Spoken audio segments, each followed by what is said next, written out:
Como é que uma família pode ter comportamentos tão diferentes? E existem algumas teorias para explicar isso. Provavelmente se você já tenha ouvido falar dessas teorias, eu quero lembrar aqui. São determinadores do comportamento humano. Então tem a teoria geneticista, da genética, né? Que diz que esses comportamentos, geralmente tentando explicar os comportamentos ruins das pessoas, é uma carga genética que ela traz, é o DNA, né? Está no DNA dessa pessoa. E você vê pessoas, por exemplo, filhos repetindo as atitudes do pai. Isso é óbvio, porque eles são parecidos fisicamente e muitas vezes interiormente também. Algumas atitudes são parecidas com o pai, ou com a mãe, ou com algum tio, ou com algum avô. Você fala, está reproduzindo a mesma coisa. Por quê? Porque essa pessoa traz essa carga genética, não só fisicamente, mas também no jeito de pensar, no jeito de agir, e assim por diante, porque está nele, está no filho. Nós somos filhos de alguém, nós trazemos essa carga genética de alguém dos nossos antepassados. Mas também existe outra explicação, existe também a psicologia tenta explicar. Essas pessoas agem assim porque eles estão num ambiente onde eles são afetados psicologicamente, têm atitudes assim ou assado, que explicam isso. Por exemplo, vou dar um exemplo bem claro para você.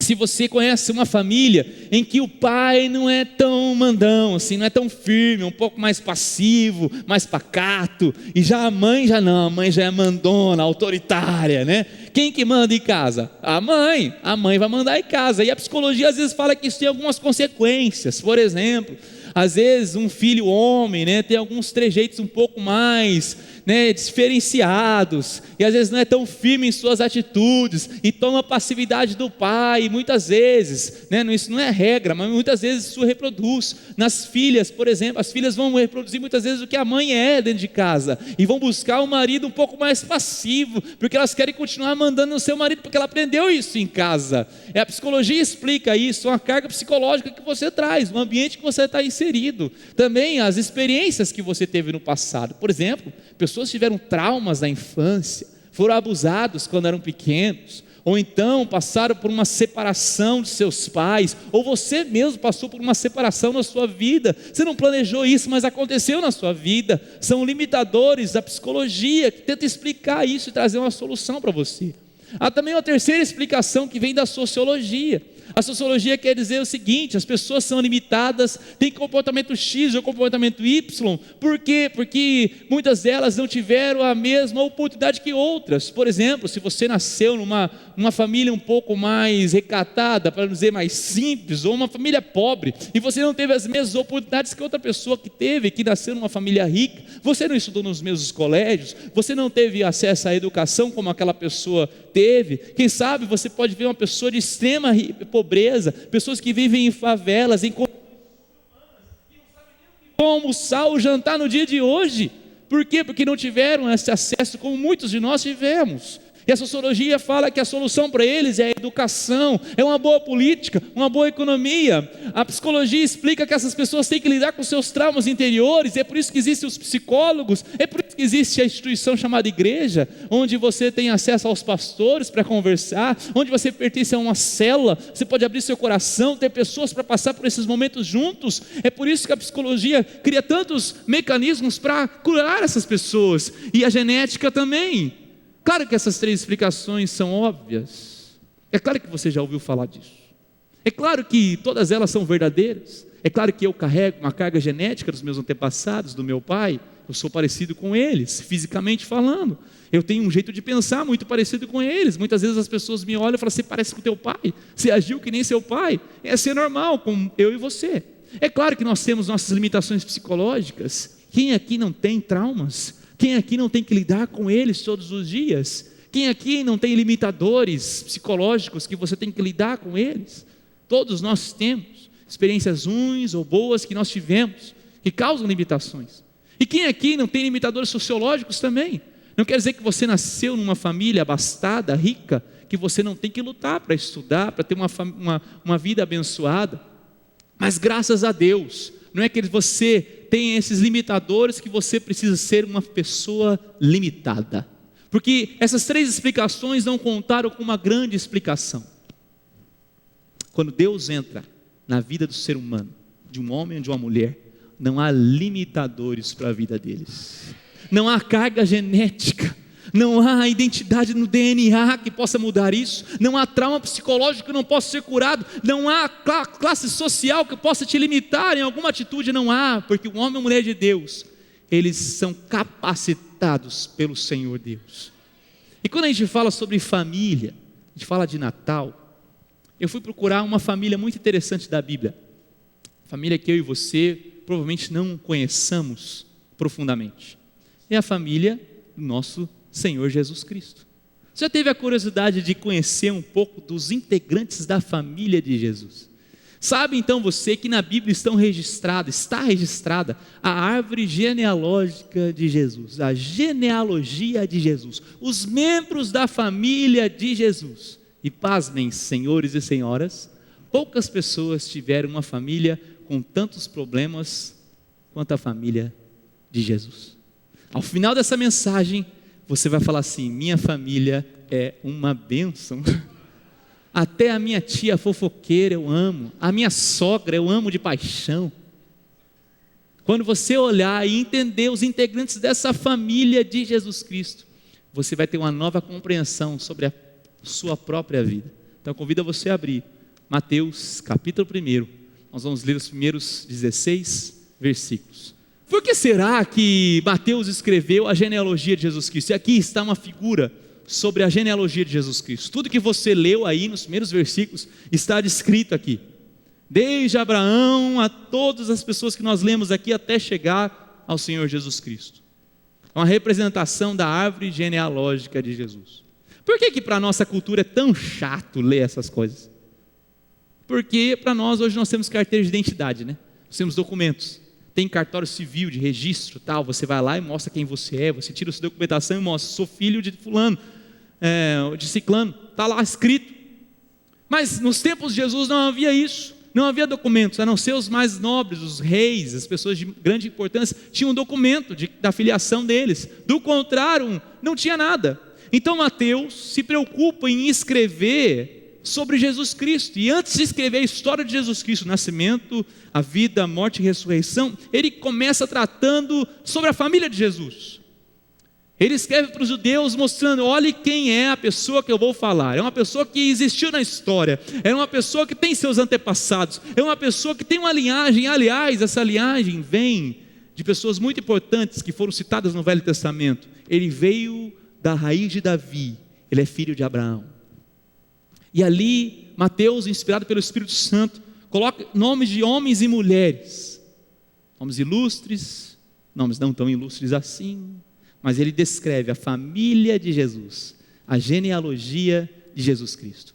Antes de eu começar a contar a história do Evangelho, Mateus está dizendo: eu quero mostrar quem é Jesus Cristo. Eu quero apresentar para vocês a linhagem de Jesus Cristo, de onde Jesus Cristo ascendeu.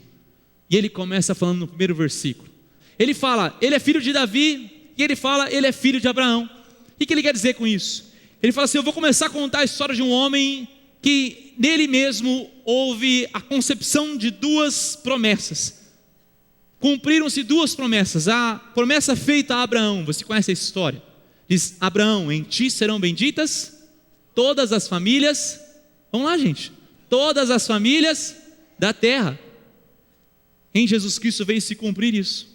Mas também para Davi foi feita uma promessa: Davi, seu descendente vai reinar e o seu reino não terá fim. Não terá fim, Davi. Seu reino não terá fim. Em Jesus Cristo, Mateus está falando, essas duas promessas vieram a se cumprir. E ele começa a falar: ele não é qualquer um, ele é filho de Abraão, grande patriarca. Ele é filho do rei Davi, um grande rei. Ele é a raiz de Davi, como é mencionado no Velho Testamento. Nele veio se cumprir a promessa feita a Abraão e a promessa feita a Davi. É por isso que ele começa: ele é filho de Abraão, filho de Davi. Mas o versículo 2 ele vai dizendo o seguinte: Abraão gerou a Isaac. Eu quero dar uma pausa aqui. Abraão gerou a Isaac. Você conhece um pouco da história de Abraão? Abraão é conhecido como pai da fé, o grande patriarca. Abraão é reconhecido, quando se fala o nome de Abraão no Novo Testamento, as pessoas até arrepiam, porque Abraão. Agora quando você conhece um pouquinho da história de Abraão, Você vê que ele não é tão Abraão assim. Abraão, na verdade, mentiu 2 vezes para escapar, para livrar sua pele, falando que Sara não era sua esposa. Ela, Sara, não, minha irmã, minha irmã, Sara, minha irmã. Sara olhou assim, como assim minha irmã? Não sabia que irmã, né, fazia aquelas coisas lá não. Por que ele fez isso? Para se livrar, para livrar sua pele, em detrimento da saúde, da segurança da sua própria esposa. Por 2 ocasiões, o grande Abraão fez isso. Daí Deus o visita Abraão e Sara e fala, ó, vocês vão ter um descendente. E quando Sara ouve isso, fala assim, nós não temos filhos, nós somos incapazes de ter filhos. Sara até ri em si mesmo, fala assim, essa bobagem. Mas Deus falou assim, de ti vai sair um descendente, e você vai ser pai de uma grande multidão. Muitas pessoas serão abençoadas por meio de você. Mas Abraão e Sara não conseguem esperar. Então Sara tem uma grande ideia. Ela tem uma serva, uma criada, e fala assim, Abraão, eu tenho uma proposta para você. Você tem um filho com a minha serva, com essa serva aqui, tem um filho com ela. Então Abraão parou para pensar, deixa eu pensar, peraí, aceito. Ele pensou mais ou menos uns 2 milésimos de segundo para falar aceito. Foi mais ou menos isso. E ele teve um filho com essa mulher, e o filho chama Ismael, e Deus falou assim, Abraão, você não entendeu nada, Sara, vocês não entenderam nada, é o filho da promessa, não é Ismael, ele há de vir ainda. E quando Abraão tinha 100 anos, Sara 90 anos, já era impossível, mas de repente Deus, desceu sobre a vida daqueles dois, e eles tiveram uma noite maravilhosa de avivamento, e nasceu Isaac. Ele falou assim, esse sim é o filho da promessa. Abraão, agora você está entendendo, é sobre esse que está a promessa. Então vem Isaac, mas ele não é tão Abraão assim. E Isaac gera Jacó. Você conhece um pouco da história de Jacó e Esaú, esses 2 irmãos que nasceram juntos ali já guerreando no ventre de sua mãe. Diz que Jacó, quando mais velho, quando Esaú, que era o primogênito, foi receber o direito a bênção da primogenitura sobre a vida dele, diz que Jacó tramou um plano com sua mãe, e ele se vestiu com as roupas de seu irmão Esaú, porque ele queria a bênção da primogenitura era de grande importância naquela época. E ele se vestiu com as roupas de seu irmão, ele fez um cozido que o pai dele gostava, ele não, a sua mãe fez um cozido com tempero que o pai dele gostava, ele colocou roupas de pelo, porque o seu irmão era muito peludo, e ele chegou, quem sabe disfarçou a voz, porque o seu pai já não conseguia enxergar direito, e ali ele rouba a bênção da primogenitura do seu próprio irmão. Isso causou sérios problemas familiares, a ponto de Jacó ter que fugir de sua casa, porque Esaú, seu irmão, o jurou de morte. Falou assim, olha Jacó, quando eu te encontrar, você é um homem morto. Jacó fugiu, passou anos fugindo dessa situação, passou anos com esse fantasma familiar nas suas costas, até que a história se move, e há um reencontro desses 2 irmãos, e há um acerto, um concerto entre eles, que é uma passagem linda da palavra do Senhor. Mas Jacó, conhecido como usurpador, ladrão. Poucas pessoas tiveram a família que Jesus Cristo teve. Judá teve seus irmãos, versículo 3.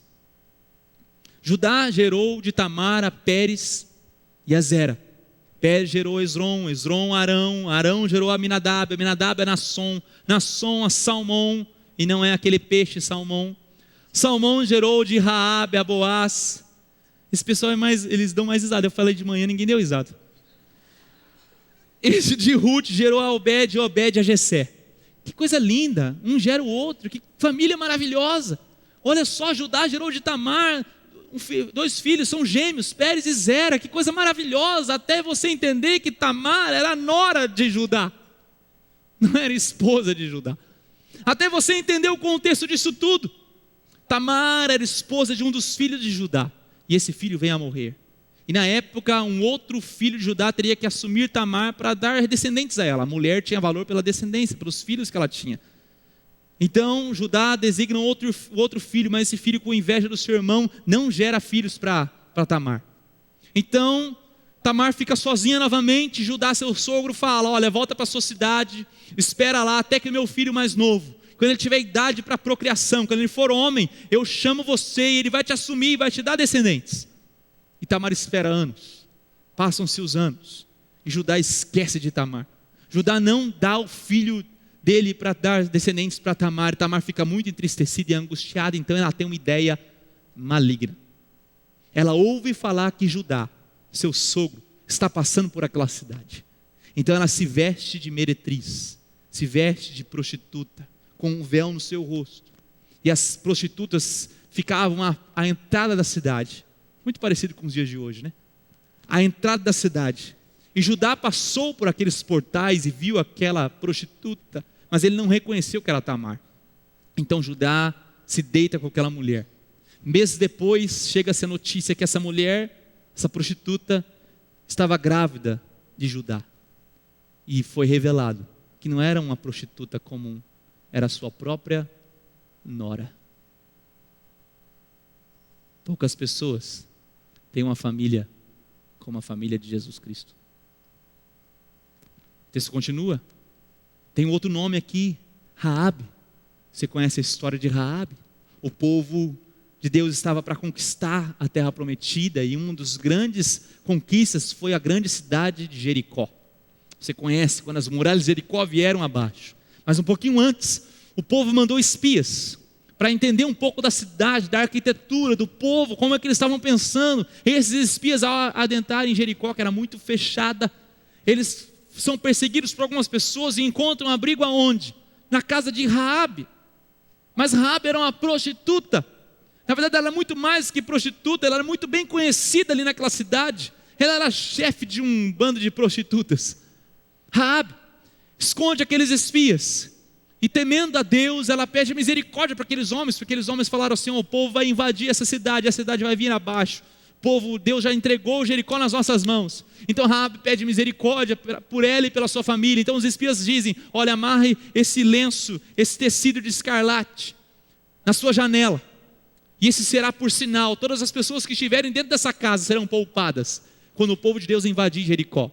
E Raabe se rende a isso, coloca esse tecido na sua janela, e todas as pessoas da sua casa, ela e sua família são salvas.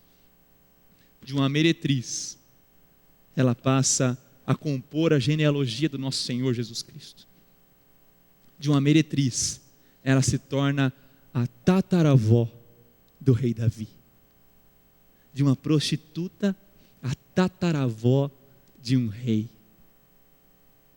Só Deus para mudar a história de um homem e de uma mulher. Não era costume colocar nomes de mulheres na genealogia, só se colocava o nome dos homens.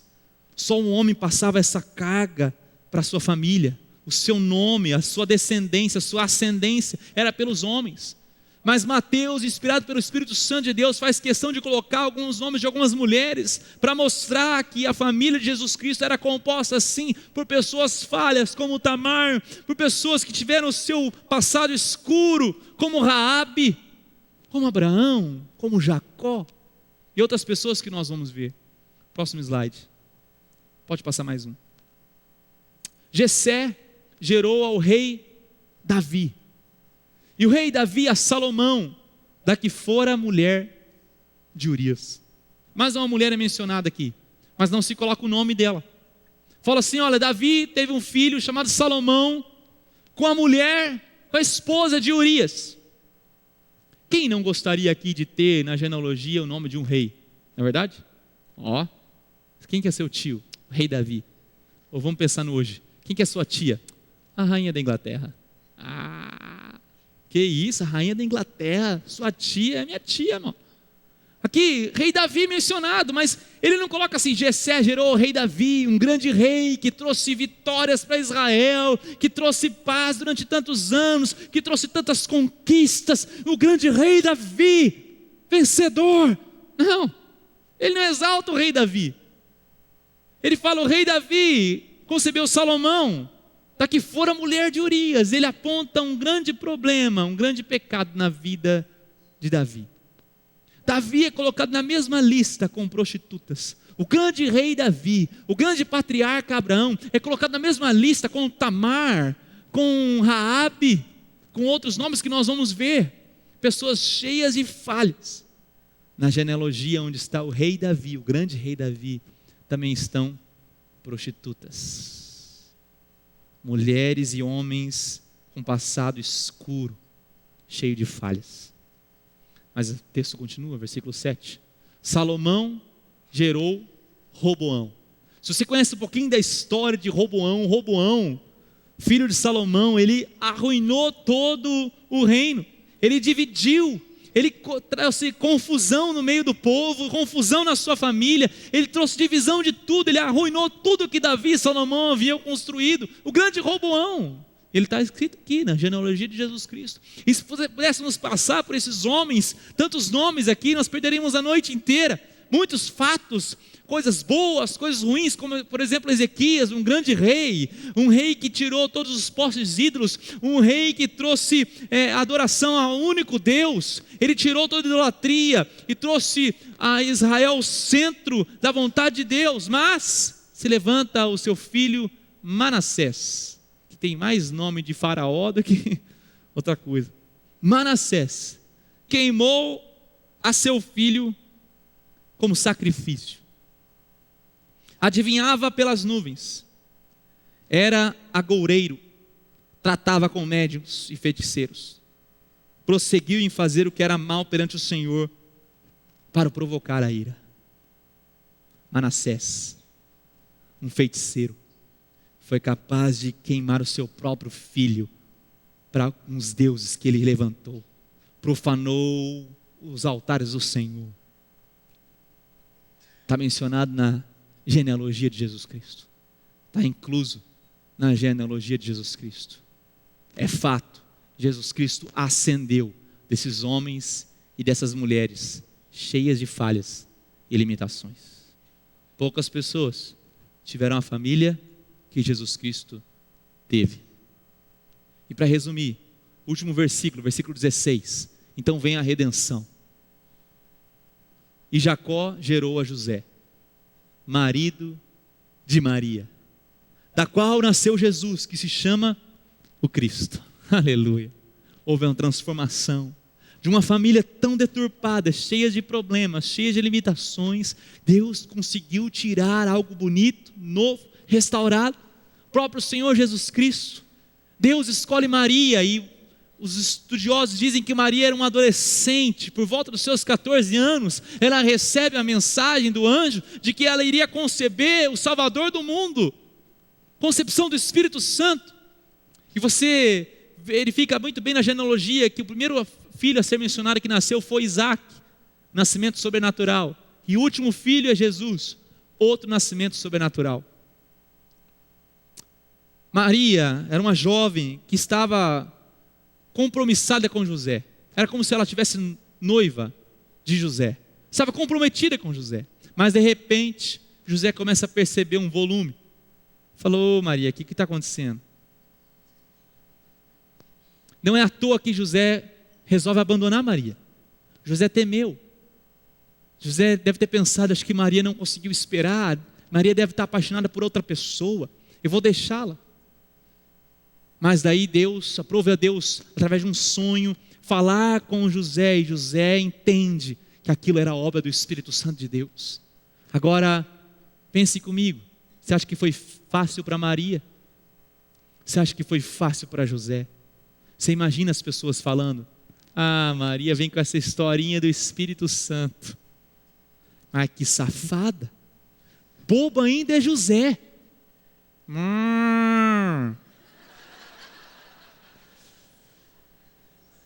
José acredita nessa historinha. Você acha que foi fácil?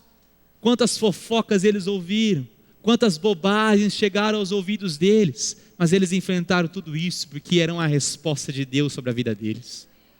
Eles tinham um recado de Deus sobre o coração deles, eles guardavam aquilo. Eu imagino que mesmo depois de muito tempo, em João, eu não lembro o capítulo nem o versículo, mas chamaram Jesus de filho bastardo, fazendo uma referência a esse acontecimento. Isso deve ter doído no coração de Jesus: como bastardo, eu sou filho de Deus. Mas fazendo uma referência a Maria, falando: você não é filho de José coisa alguma. Mas Jesus Cristo em nenhum momento teve vergonha de mencionar os membros da sua família. mesmo com suas limitações, mesmo com seus problemas. Eu e você somos cheios de limitações, cheios de cargas genéticas que a gente não queria ter. Quem sabe você tem uma aparência que você não gostaria de ter. Quem sabe você gostaria de ter mais cabelo, menos barriga, mais músculos, menos banha. Quem sabe você gostaria de falar conforme o fulano de tal, ou o ciclano. Quem sabe você tem traumas psicológicos que você carrega que são tão doloridos. São feridas que você esconde das pessoas, porque se você deixá-las aparecerem, as pessoas vão querer estar perto de você. Experiências do passado que você carrega até hoje. Quem sabe você não tem aquela ascensão social que você esperava. Quem sabe você é um fracasso profissional total. Mas sabe, Jesus Cristo não se envergonha de te chamar de irmão e irmã. Deus não se envergonha de te chamar de filho e filha. Você entende como você é amado? Você que se rendeu a Jesus Cristo, você entende como você é amado? Agora a pergunta que nós temos que responder antes de terminar essa mensagem é: por que incluir nomes como esses na genealogia de Jesus Cristo? Próximo slide. Por que incluir nomes como esses na genealogia de Jesus Cristo? Primeiro motivo: os antepassados de Jesus Cristo não o fizeram ser rei, não o ajudaram. Não foi quem era da família de Jesus Cristo que o ajudou a ser quem ele era, ou quem ele foi, ou quem ele é. Não foi ser filho de Davi, da linhagem de Abraão, que fez Jesus Cristo ser Senhor e Salvador da minha e da sua vida. E nós temos que lembrar disso. Algumas pessoas se enganam pensando que vivem nas costas da sua família. Quem sabe seu pai e sua mãe são cristãos exemplares, e você descansa nisso. Você até pode saber aqui, mas no fundo você descansa nisso. Você descansa na vida espiritual do seu cônjuge. Marido, você descansa na vida e na intimidade que a sua esposa tem com o seu Deus, mas você não tem intimidade nenhuma com Deus. Você descansa nessas pessoas, achando que um dia lá no céu você vai começar a citar. Mas espera aí, olha a minha genealogia. Olha, eu tinha um tataravô que era pastor. Isso deve contar alguma coisa aqui no céu, não é possível. O meu pai era presbítero da igreja. E olha, minha esposa era líder de célula. Eu não era, né? Mas porque eu ajudava, eu contribuía ali, eu levava água na célula. Mas minha esposa era líder de célula. Ela cuidou de tantas vidas. Nossa, minha esposa está trazendo um monte de gente aí, olha. E se não fosse eu na vida da minha esposa, que seria dela? A gente descansa na vida espiritual das outras pessoas. Segundo motivo: todos os erros familiares do passado não impediram Jesus de ser rei. Maria e José sabiam muito bem da sua família. José sabia de onde ele tinha ascendido. Ele sabia os seus antepassados, ele conhecia a sua história. Mas isso não foi limitador para a vida de Jesus Cristo. Jesus Cristo pode pegar a sua vida e transformá-la em nome de Jesus Cristo. Não sei se você, cônjuge, tratou muito mal a sua esposa ou seu esposo. Está na hora de mudar isso. Está na hora de mudar isso, uma vida nova. Porque o terceiro motivo para incluir esses nomes de pessoas tão ruins e más na genealogia de Jesus, é que Deus, preste atenção nessa palavra, Deus se mistura com pessoas imperfeitas. Toda vez que você ouvir o Deus de Abraão, de Isaac, de Jacó, não é bonito? Deus de Abraão, de Isaac e de Jacó. O Deus do Abraão que mentiu 2 vezes. Aquele que teve um filho antes da hora. O Deus de Jacó, o ladrão, o usurpador de primogenitura. É isso que você está ouvindo. É o Deus que se mistura com pessoas imperfeitas. É o Deus que se mistura com a minha e com a sua vida. É um Deus que se envolve comigo e com você. O Natal nada mais do que isso. A mensagem do Natal nada mais do que um Deus que se mistura com seres humanos, falhos, imperfeitos. Seria muito mais fácil para Jesus fazer o seguinte: aparecer na cruz, morrer na cruz e subir aos céus, porque, gente, vocês são muito ruins, pela madrugada, fica aqui não. Mas não, Jesus Cristo veio uma criança, nasceu numa família pobre, cheia de limitações. Eu não quero ler demais a Bíblia, mas provavelmente Jesus, quando era criança, teve cólica. José e Maria passaram noites tentando embalar Jesus. Jesus, na adolescência, teve espinhas. E só o adolescente sabe como dói as espinhas. Jesus esperou até os 30 anos para começar o seu ministério. O Deus na terra, olhando as nossas falhas, os nossos defeitos, contando os dias para começar o seu ministério. A gente, quando sabe alguma coisa e vê um grupo falando sobre aquela coisa, você não consegue ficar um segundo sem chegar lá. Não, ó, eu tenho opinião sobre isso, eu sei porque eu estudei. Deus esperou 30 anos na pessoa de Jesus Cristo para começar o seu ministério, para revelar-se a si mesmo. Deus estava no meio de nós, pessoas imperfeitas, falhas, limitadas, pessoas más, mas Deus se mistura com pessoas da nossa estirpe. Deus se mistura com você, não importa a carga genética que você traga, não importa os traumas psicológicos que você tenha, não importa a classe social de onde você venha, querido. A mensagem do Natal é essa: Deus te ama, Deus quer mudar a sua vida, Deus quer mudar a sua história. Eu poderia terminar essa mensagem falando assim: Deus é maior que o nosso passado. Deus é maior que o nosso passado. Deus é maior que os erros que você tenha cometido. Deus colocou na mesma lista reis como Ezequias, como Davi, colocou prostitutas como Raabe, mostrando que não são os méritos das pessoas que o conduzem à sua família, mas é a graça salvadora de Deus na nossa vida, de Jesus Cristo. Certa vez chegaram para Jesus Cristo e falaram assim: Jesus, sua mãe e seus irmãos estão ali fora querendo falar com você. Então Jesus Cristo vira para aquelas pessoas e fala assim: quem é minha mãe? Quem são meus irmãos? Ele olha para aqueles discípulos e fala: todo aquele que faz a vontade do meu Pai, esse é minha mãe e meus irmãos. Em Hebreus diz que Jesus Cristo não tem vergonha de nos chamar de irmãos. Ele não se envergonha, Ele não olha para quem você é, para quem eu sou, para os quartos escuros da minha alma, para as falhas do meu caráter, para as minhas limitações físicas, psicológicas. Ele olha para mim e fala: Emerson, eu te amo. Ele olha para você e fala: eu te amo, eu te amo, eu te amo. Eu quero escrever uma nova história na sua vida. Certa vez Paulo escreveu 2 Coríntios capítulo 5, versículo 17. Assim que, se alguém está em Cristo, nova criatura é. As coisas velhas já passaram, eis que tudo se fez novo. Tudo se fez novo, querido. Sabe? Deus te chama de filho. Deus te chama de filha. Ele quer fazer tudo novo na sua vida. Ele incluiu nomes como pessoas tão más como Manassés, como Raabe. O que é para Deus incluir nomes como o meu e o seu? Ele não espera que você tenha uma vida exemplar. Ele espera apenas uma coisa: a sua total rendição a Ele. Se renda a Jesus Cristo hoje. É claro que você vai ter que lidar com seus traumas interiores. É claro que você vai ter que lidar com as suas limitações sociais.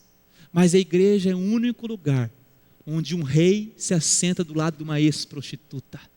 A igreja é o único lugar onde um rico senta-se do lado de um pobre. A igreja é o único lugar onde um pós-doutor senta ao lado de um analfabeto. E todos caminham firmes. É a única instituição do mundo que reúne pessoas assim, não é verdade? Nenhuma outra instituição, nenhum outro clube social reúne pessoas de tão diferentes lugares, situações, experiências, a não ser a igreja. Por quê? Porque Jesus Cristo tem incluído você e eu na sua família, nos chamando: venha para mim, eu quero escrever uma nova história na sua vida.